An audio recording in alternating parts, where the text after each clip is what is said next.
Alright, today we're going to be looking at a garage full of old D1GP drift cars.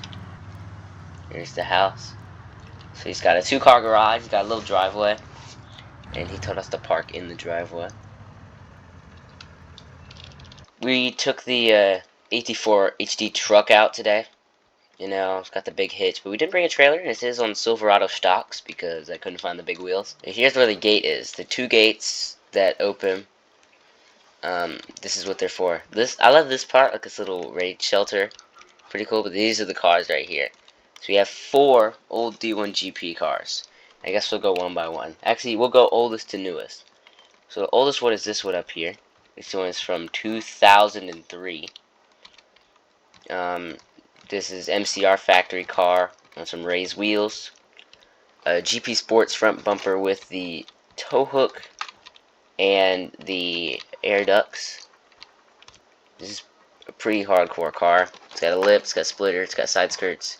But I guess we'll explain this one. This is a BX hatchback. It has the sleeping front headlights, kinda. They don't pop up anymore, they're just kinda molded into the body. It's got a front splitter, front canards, wide body kit. This one was ran in, I wanna say 2013, I wanna say. Get a big wing on the back. Still running an SR20. This thing has a different kind of stance. It's got the Origin Labo aggressive line, side skirts, and rear bumper. This might have been an aftermarket after it competed in it. It's got a big wing. Pretty nice car overall. It's still got the SR20. Full tube chassis in the front. The rest of it is stock body. This thing makes around 350 horsepower. It's full. It's full race interior. He stripped everything out. This was ahead of its game in 2003. Everything stripped out. Still has floor mats. Still has a stock shifter. It's got all kinds of little gauges. It's got the old D1GP banner. We're actually gonna have a talk with the owner of all these in a minute once we get them all outside. All right, so we have the owner right here. This guy Ricky, he owns all the cars and his D1 lights. He competes in Japan, but he has all these cars in America. Let's talk us through it. So I guess we should go from the first car to the last car. So start off with this one. This is a Ibisu BX Diana. I bought brand new in like 1990, something like that. Originally had ITBs, low horsepower, like toge car, and then we changed it up, put drift suspension on it, just like the angle kit and some coilovers. And then someone told me about D1GP, and the cars were running were like 86s and stuff like that. And these cars were super popular, and there were only a few competing because they were really rare to find a stock one. So I was like, I have a stock one, I guess I'll compete in it. So I did around a year in it with it just unpainted. I think it was blue, like dark blue at the time, which started the inspiration for the rest of these cars. But it was dark blue. Yeah, it was dark blue. And then MCR Factory, D-Max, all of them, they reached out to us after seeing me win, I think, 1 or 2 events. Said, we want to sponsor your car. As well as GP Sports, because we were running no kit at the time, so it looked kind of weird compared to the rest of them. So the full GP Sports kit, front bumper, rear bumper, side skirts. That's pretty much it on this car. I guess I can pop the hood. Wow, it's a clean engine bay. So that's the D1 car from 2003. I want to say it's competed in this thing. Pretty basic. Definitely would recommend starting out in something like this to start how to drift. Alright, so where's your second car? My second car is up here. So this is your second car up top? Yep. So why did you switch from the Diana platform to the liftback? I don't know. I think liftback was not as popular as before, because that means they were cheaper. They're a lot more cheaper. Parts were easier to find because they made a whole lot of them. I see you got the same wheels on it. Yeah, this thing has the same wheels, same suspension. Basically just bought it off the catalog that I got the rest of the parts from. I had to change the little things, like I got a few more sponsors for the wing. And got a different rear bumper. This one's more stockish, I would say. One thing I regret about it is these brakes. I still have stock brakes because I couldn't really afford to do any other things. Also, when I first brought this car D1GP in 2005, because we ran the Diana for 2 years, and after a bunch of failures, we decided to build something else. This thing still has the SR20, but the one thing I hate about it is the brakes. I did not upgrade the brakes. I didn't have enough money, so the handbrake in the back doesn't really work unless you like really fight it. So this car has kind of been decommissioned for like a year and a half now.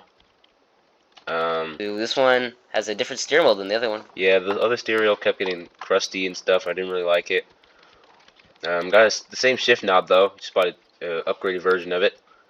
Still has floor mats because I did like street driving some of my cars, and floor mats was just a little quality of life thing I used to have on my cars. So actually, after that car in 2007 or whatever, we actually bought this one, which is lift back, save front bumper. I think everything's the same on this car pretty much. It just makes more power. So we got rear bumper on this. We got sponsored by Origin Lab. So we got an Origin Lab aggressive line rear bumper and side skirts. Kept the front bumper. Still have the same wing on it. I think the end plates might be different. Alright, so this is your pride and joy right now. Yeah, we compete in this from like I want to say 2011 to 2019. Back in 2011, no, we ran into this car in 2011 once, and then went back to the other second gen or third gen car that we just looked at.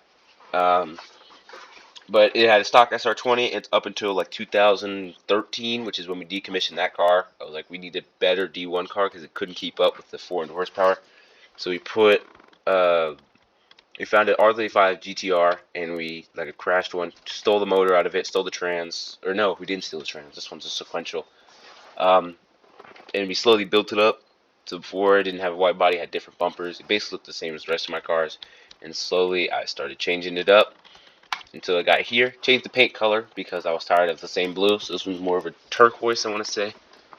Different rear bumper, same side skirts. I do want to change the rear bumper though, but we had to do that for a certain track. I can't remember. But there was a part on where we had to get on the wall, and the Origin bumper was just so expensive I didn't want to do it. Interior is pretty much the same, except for this one's a sequential. This also has the first car with the digital dash. This car has a digital dash, but many people know me is that I don't really like that much information thrown at me. So only thing I have, at least on this setup, I have multiple tunes for this thing, is it just tells me if the engine's running or not. So every time people get in it, like I let other people drive my car sometimes, they'll get in it and they'll be like, why does it just say false? And that's because the motor's on, and then I'll be looking for the RPM gauge. It's not on there. So I do everything by ear because I've driven this car for 10 years, almost 10 years. Yeah, 700 horsepower, one of my favorite cars ever. Should we go for a drive one of them? Oh yeah. Which car should we go on a drive one? Alright, we're driving the Gen 2 car. Or Gen 3 car. We're gonna do some street drifting. Oh!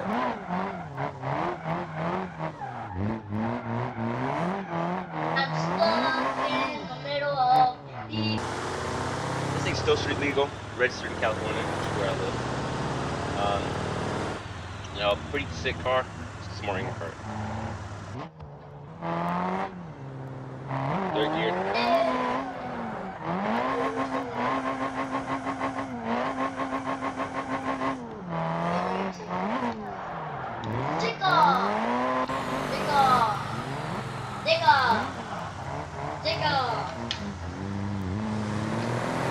Seems like this thing loves limiter.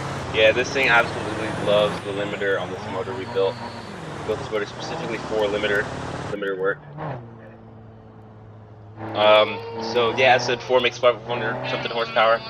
Pretty reliable car. Haven't had that many problems with it. Pretty reliable car.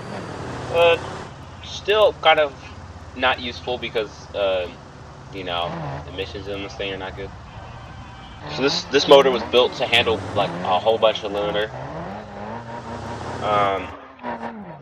This thing, like, we've sat on the rev limiter for like 35 seconds. I think was the longest during a burnout comp. We did some donuts real quick.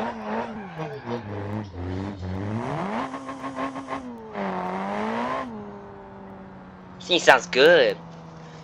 Yeah, we've been working on this car for a while. So you were telling me earlier that you don't really like this car as much as the other ones?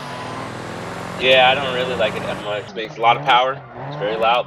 But I think that's it. We're gonna drive home, and I guess we'll do one more breakdown. As a celebratory thank you, we're going to be hitting the Mad Burnout on the way out of here. If you see that